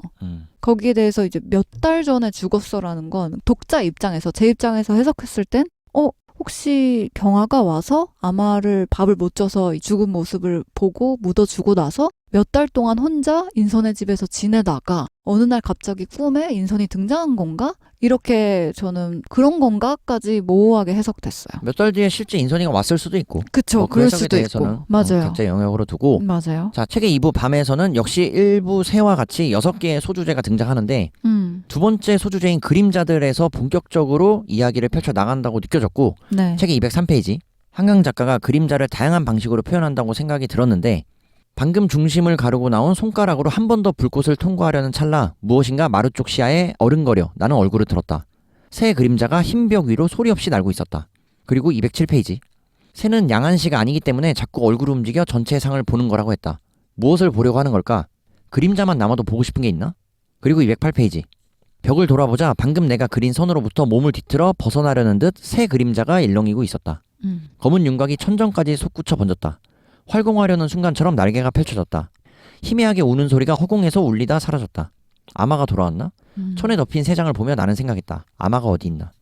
이 그림자라는 키워드를 통해서 한강 작가가 다양한 표현들을 하고 있고, 그림자의 등장을 통해 결국 이야기하고 싶었던 것은 바로 이거야라고 세 번째 소주제 바람부터 이야기를 이어갑니다. 이 세 번째 소주제의 시작은 첫 줄부터 굉장히 강렬하다고 느꼈는데, 211페이지 구덩이 가장자리에 있던 유골 한 구가 이상하게 눈에 들어왔어. 이거 인선이가 경화에게 말하는 건데, 다른 유골들은 대개 두개골이 아래를 향하고 다리뼈들이 펼쳐진 채 엎드려 있었는데, 그 유골만은 구더기 벽을 향해 모로 누워서 깊게 무릎을 구부리고 있었어. 잠들기 어려울 때, 몸이 아프거나 마음이 쓸 때 우리가 그렇게 하는 것처럼. 제주 4.3 사건의 희생자 중에 하나인 그 유고를 바라보면서 느꼈던 거를 인선이 표현하는 거죠. 그래서 이렇게 더 애착이 갔던 게 생각을 해본 건데 이 유골 그가 만약 10대였다면 출생 연도가 엄마와 얼추 비슷할 것 같았어.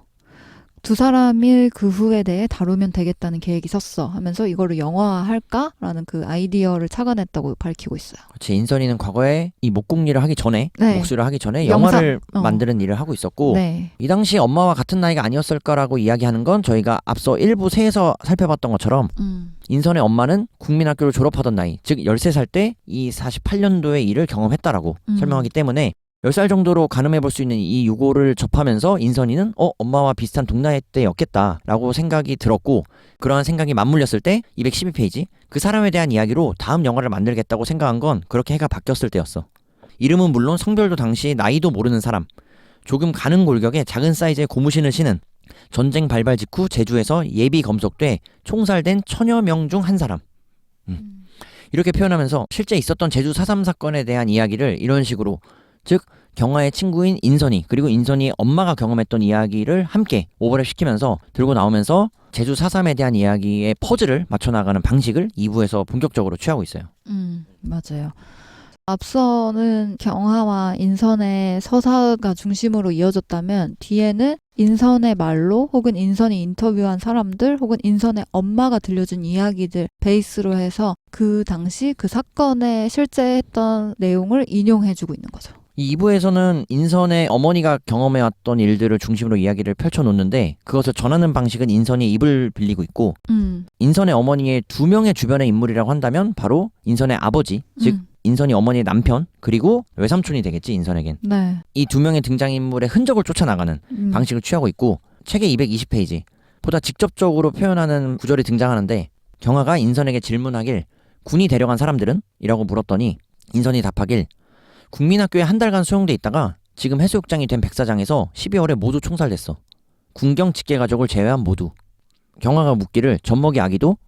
절멸이 목적이었으니까 라고 인선이 답하고 무엇을 절멸해? 라고 경아가 묻기를 빨갱이들을 이라고 인선이가 답한다는 거지. 네. 이게 실제 제주 4.3 사건의 피해자 또는 그의 유가족들이 말한 것을 한강 작가가 이 인선이와 경아의 대화를 통해서 전한다고 느꼈고 네. 이러한 대화를 어디서 한강 작가가 취했을까라고 한다면 책의 마지막 페이지인 325페이지의 뒷장에 한강 작가가 전하길 이 책을 쓰기 위해 참고한 자료들 중 특히 도움을 받은 이라고 시작해서 약 10건이 넘는 책이나 논문 또는 자료를 인용했음을 소개하고 있고 그 다음 장인 작가의 말 328페이지에서 이 소설을 쓰는데 귀한 도움을 주신 양은석, 임혜송, 임흥순, 김민경, 이정화, 김진송, 배요섭, 정대훈 그리고 조정희님께 감사드린다 라고 표현한다는 거지.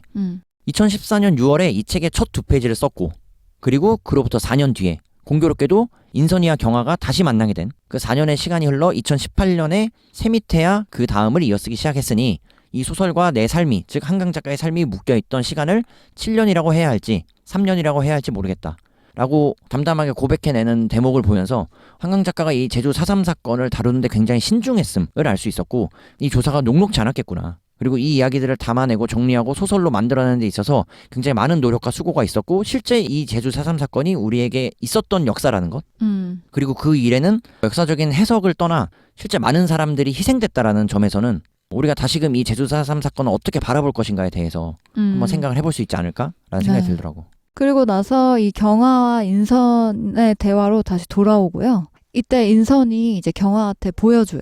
자료를 모아왔던 거예요. 인선이 실제로 겪진 않았지만 인선의 엄마가 겪었고 아빠가 겪었던 이 제주 4.3 사건의 자료를 모아서 경아한테 보여주면서 그 대목이 바로 책의 245페이지인데 네. 역시 여기서도 우리의 이야기꾼 인선이가 흥미를 불러일으킨다. 같이 가자. 네. 나는 일어서지 않았다. 나는 경아지. 같이 보고 싶은 게 있어. 대체 뭘? 왜 이렇게 주어를 얘기하지 않는 거야? 갈 수밖에 없어 지금. 이건 따라가야 돼. 그러니까 이런 방식으로 인선이가 말하는 게 한강 작가가 정말 의도했다.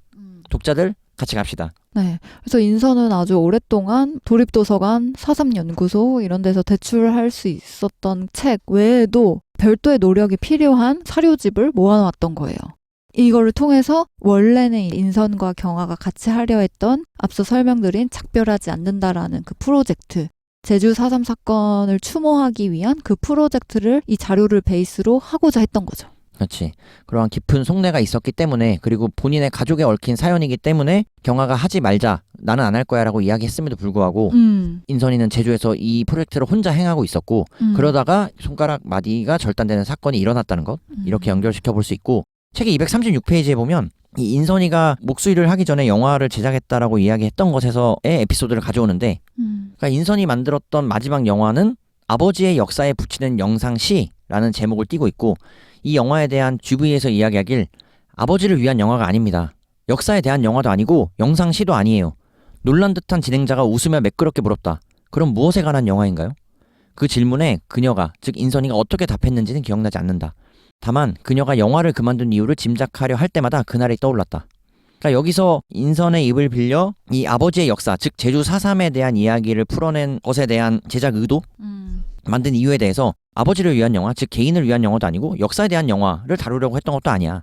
이거는 실제 우리에게 있었던 일이라는 거야 라고 말하고 싶지 않았을까? 라고 난 생각이 들었고, 그래서 이거에 대한 가치 판단 또는 평가는 각자가 개인이 다를 수 있지만 이 일이 우리가 있었던 것마저 부정해서는 안 돼, 또는 여기에 우리가 관심을 가져야 되지 않을까? 라는 손길을 내미는 제스처가 아니었나라고 생각이 들더라고. 네. 그래서 중반에는 계속 이제 어머니, 그리고 어머니가 기억하는 제주 4.3 사건의 피해 현장, 그런 것들이 드러났다면 이제 이 2부 후반부에는 아버지 얘기를 하는데요. 아버지는 살아남게 됐을 때 어떻게 살아남았을까에 대한 장면을 설명해주는 대목이 있어요. 그래서 경아인 내가 근데 혹시 네 아버지는 어떻게 돌아오신 거야? 이렇게 묻죠. 왜냐하면 경아가 들었던 사건에서는 아마 그 군인들이 민간인을 총살을 했을 때 당시 살아남은 사람들이 시체 더미에서 버티다가 일어났을 텐데, 그런 것들을 떠올리면서 혹시 아버지도 그렇게 시체들 속에서 눈을 떴다고 하니, 혹은 이제 달빛이 조금이라도 새어 들어오는 갱도를 찾아서 그 입구를 향해 걸어왔니, 이런 식으로 묘사를 하거든요. 거기에 대해서 인선도 예전에 아버지 혹은 어머니한테 들었던 내용들을 떠올리면서 답변을 하죠. 아, 그것 때문에 엄마가 아버지를 찾아갔던 거야. 어떻게 살아서 돌아왔는지 물으려고. 그래서 아버지는 형무소에 수감이 됐던 것으로 묘사가 되고요. 그래서 그 대구 형무소에서 수감됐던 아버지가 15년 형기를 마치고 돌아왔다는 소문을 들은 엄마는 1년 전부터 들어 알고 있었지만 만날 결심까지는 굉장히 시간이 걸렸다고 해요.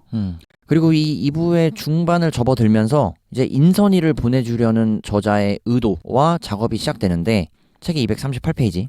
이번에는 내가, 즉 경아가 눈을 감는다. 이제 인선도 잃는가? 생각한 순간 조용한 고통이 느껴졌기 때문이다. 그리고 책의 267페이지. 눈을 뜨고 나는 인선의 얼굴을 마주본다. 내려가고 있다. 수면에서 굴절된 빛이 닿지 않는 곳으로. 중력이 물의 부력을 이기는 임계 아래로. 연이어 281페이지. 정적 속에서 우리는 서로를 마주본다. 더 내려가고 있다. 굉음 같은 수압이 짓누르는 구간. 어떤 생명체도 발광하지 않는 어둠을 통과하고 있다. 이러한 표현들이 굉장히 책을 읽어나가는데 마음을 무겁게 함과 동시에 실제 있었던 일들을 적나라하게 표현하고 피해자들의, 즉 유족들의 이야기를 듣게 하는 방식이 사실은 우리가 지금 처음보다는 굉장히 차분해지게 하는 효과가 실제로 읽으면서도 굉장히 좀 마음이 무겁더라고. 그만큼 잘 전달된다는 거겠죠? 이 소설의 무게감과 분위기가. 그래서 제주 4.3에 대한 이야기를 이어보면 책의 262페이지. 1948년 11월 중순부터 석 달 동안 중산간이 불타고 민간인 3만 명이 살해된 과정을 그 오후에 읽었다. 무장대 100여 명의 은거지를 알아내지 못한 채 초토화 작전이 일단락된 1949년 봄, 2만 명가량의 민간인들이 한라산에 가족 단위로 숨어 있었다. 남녀노소 가리지 않고 직결 심판이 이루어지는 해안으로 내려가는 것이 굶주림과 추위보다 위험하다고 판단한 것이다. 3월에 임명된 사령관은 빗질하듯 한라산을 쓸어 공비를 소탕하겠다는 계획을 발표했고, 효율적인 작전 수행을 위해 먼저 민간인들이 내려오도록 삐라를 뿌렸다. 아이들과 노인을 등 뒤로 숨기고 총에 맞지 않기 위해 흰 수건을 나뭇가지에 묶어 들고 내려오는 깡마른 남녀들의 행렬이 자료사진으로 실려 있었다. 그리고 여기서 피해자의 이야기를 생생하게 들려주듯이 내용을 구성했는데, 처벌하지 않겠다던 약속과 달리 수천 명이 체포됐는데 천운으로 풀려난 친척이 당숙내로 찾아왔대. 주정공장 뒤에 있는 10여 동 고구마 창고에 사람들이 갇혀있다고, 외삼촌과 같은 동에 2달 동안 있었다고 말해주려고. 그날 밤 엄마와 이모는 기뻐서 잠을 못 이뤘대. 어쨌든 오빠가 죽지 않은 걸 알게 됐으니까.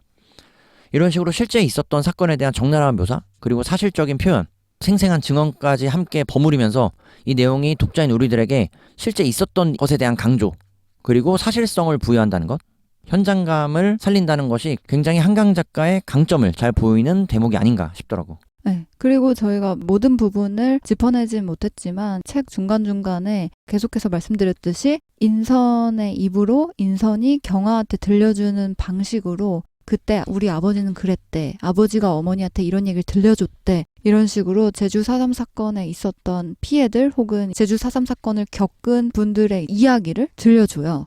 여기서 제일 많이 등장하는 게 이제 어머니 이야기, 아버지 이야기인데 아버지의 이야기가 한 번 더 2부 말미에 강조가 돼요. 그래서 아버지가 형무소에 있었을 때 겪었던 일, 특히 이제 고문을 당했을 때 어떤 식으로 당했는지도 굉장히 구체적이고 보는 사람이 고통을 느낄 만큼 이제 글에 표현이 돼요.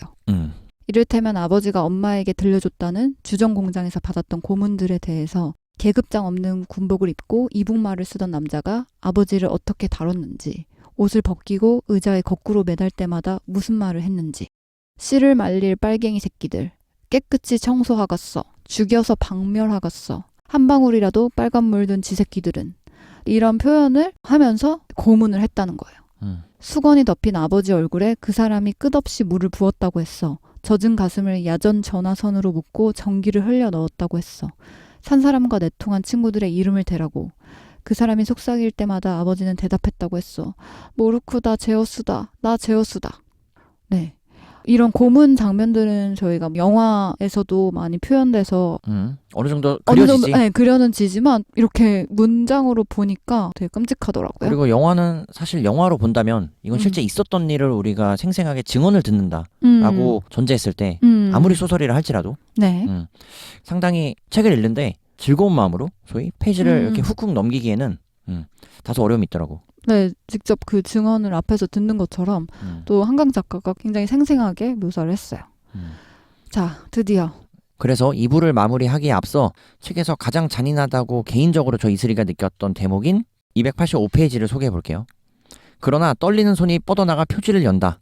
커다란 플라스틱 바구니에 부위별로 추려진 뼈들이 산더미처럼 쌓인 사진들을 넘겨간다.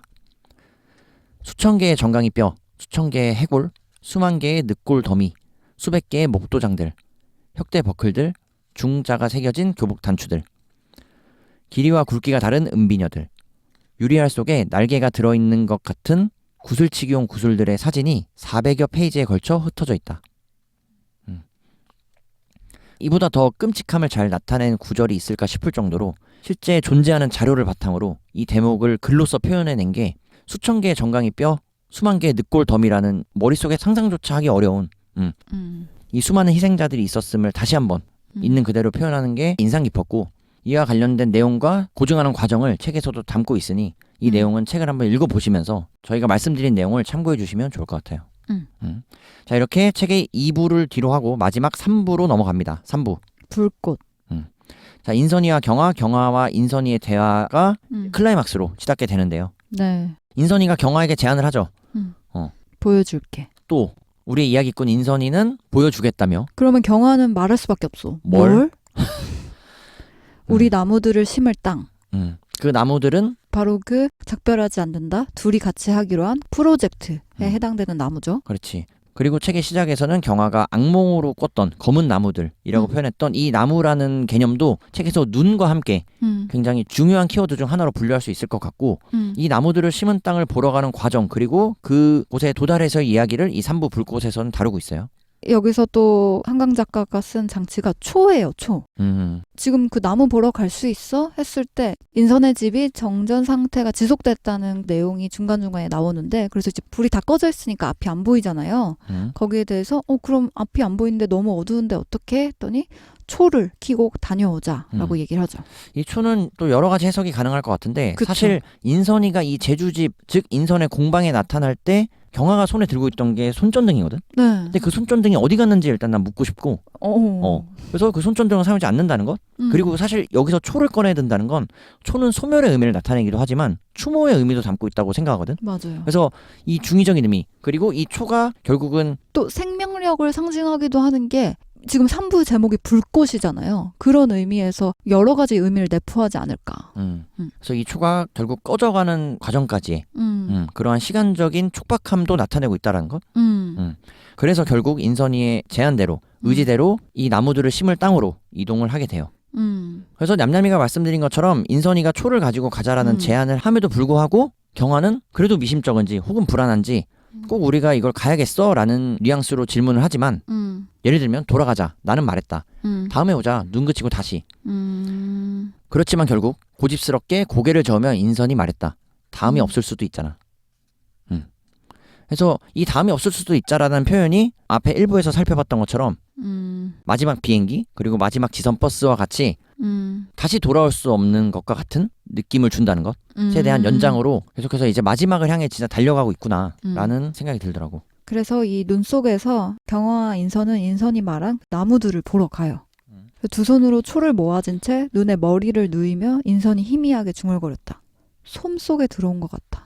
여기서 말하는 솜은 아마 그 눈이 엄청나게 많이 쌓여있을 테니까 눈에 뒤덮인 이 순간이 마치 솜 속에 들어온 것 같다라고 표현을 하죠. 이상의 경화야, 네 생각을 날마다 했는데 정말 네가 왔어. 하도 생각해서 거의 네가 보일 것 같은 때도 있었는데 캄캄한 어항을 들여다보는 것처럼 유리에 얼굴을 붙이고 끈질기게 들여다보면 뭔가 안쪽에서 어른거리는 것 같지. 네. 그래서 마지막을 상징하는 순간에 와서 인선이 경화를 생각했던 마음을 고백하는 장면이고요. 그리고 인선의 이야기가 사실은 대부분 주를 이루는데 317페이지. 인선이 말하길 내 인생이 원래 무엇이었는지 더 이상 알 수 없게 되었어. 오랫동안 애써야 가까스로 기억할 수 있었어. 그때마다 물었어. 어디로 떠내려가고 있는지, 이제 내가 누군지. 그 겨울 3만 명의 사람들이 이 섬에서 살해되고 이듬해 여름 육지에서 20만 명이 살해된 건 우연의 연속이 아니야.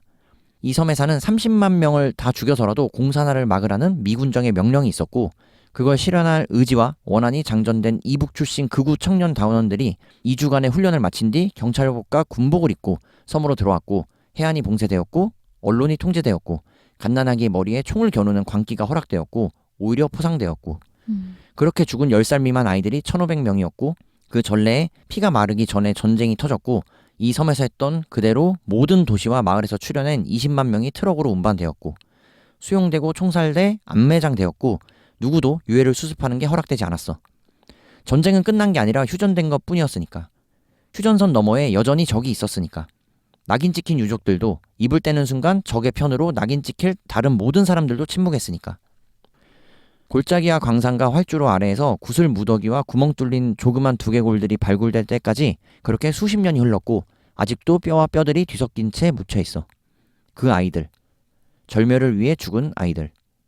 사실 이 대목이 이 책을 한 페이지로 표현하라고 한다면 이 317페이지에 다 담겨있지 않나 라는 생각이 들고 읽으면서도 제가 감정이 올라오네요. 네. 거기에 대해서 인선이가 그 절멸을 위해 죽인 아이들을 생각하면서 집을 나선 밤 태풍이 몰아쳤는데 그 태풍 속에서 모든 나무들이 뽑힐 듯이 몸부림쳤고 그런 것들을 보면서 한순간 인선이 생각했다고 해요. 아, 그들이 왔구나. 그 순간 인선은 경아랑 하기로 했던 그 프로젝트를 난 해야겠다 하는 어떤 결심이 선 거죠. 그리고 319페이지 경아가 세 줄로 이야기하는데 눈 속에서 나는 기다렸다. 인선이 다음 말을 잊기를. 아니 잊지 않기를. 그러니까 그 어떠한 말로도 사실 이 감정을 표현해내기 버겁다는 거라고 느꼈고 실제 이러한 내용들을 접하면서 정말 너무 많은 사람들이 그 당시에 할 일 없이 이유도 모른 채 죽어나갔겠구나라는 생각이 들어서 10살이 채 되지 않은 아이들이 사실 어떤 잘못을 했기에 무엇을 알고 있었기에 라는 질문이 나 스스로 들게 했고 너무 많은 희생자들 꼭 뭐 아이뿐만이 아니더라도 이렇게 역사적으로 실제 있었던 일을 조망하면서 한강 작가가 우리에겐 이런 역사가 있었어 라고 이야기하고 싶었던 또는 같이 이야기해보기를 바라는 마음으로 이 책을 썼다라고 느껴졌다라는 것. 네. 자, 그래서 책에 대한 내용은 사실 여기까지예요. 지금 말씀드린 317페이지의 내용처럼 이러한 내용을 한강 작가가 담고 싶지 않았다라는 생각이 들고 이에 대한 빌드업으로 경화를 등장시켰고 경화가 유서를 쓰면서 그리고 검은 나무가 등장하는 악몽을 꾸면서 눈 내리는 풍경 속 검은 나무가 등장하는 악몽이죠. 그리고 인선이의 부상과 인선이의 부탁으로 시작되는 이 이야기 소설 작별하지 않는다를 함께 살펴봤습니다. 그래서 전반적으로 저희가 함께 읽어나가면서도 확실히 1부보다는 2부에서 많이 차분해지네요. 많이 차분해졌어요. 지금 좀 읽으면서 감정이 올라오기도 하고 네, 실제 있었던 일을 다루다 보니 그쵸. 그리고 그것이 마냥 좋은 일은 아니라고 생각이 드니까 네, 실제 이 피해자들 또는 유족의 이야기를 전하는 방식이 그 음. 어떤 것보다도 무겁게 다가왔고 네. 그리고 그 중간중간 앞에서 설명드렸던 것처럼 눈송이 네, 눈송이나 그리고 나무들, 불꽃 혹은 앵무새의 아마를 통해서 여러 상징하는 그 표현들, 그런 은유랑 비유가 한강 작가의 방식으로 쓰여져서 비극적인 사건을 다룸에도 중간중간에 감성이 느껴지는 표현도 엿볼 수 있었어요. 그리고 이 책 리뷰의 시작에 앞서 말씀드린 것처럼 한강 작가가 작가의 말을 통해서 이것이 지극한 사랑에 대한 소설이길 빈다라는 표현이 우리가 동시대를 살아가면서 이 인류애라는 것 그리고 인간이 인간을 사랑하는 것 그쵸. 기본적인 감정에 대해 다루고 있다는 게 너무 좋았고 네. 굉장히 소설은 사실 우리가 앞서 리뷰했던 한강 작가의 다른 소설인 채식주의자와는 많이 다르면서도 비슷하게 느껴진다는 것. 맞아요.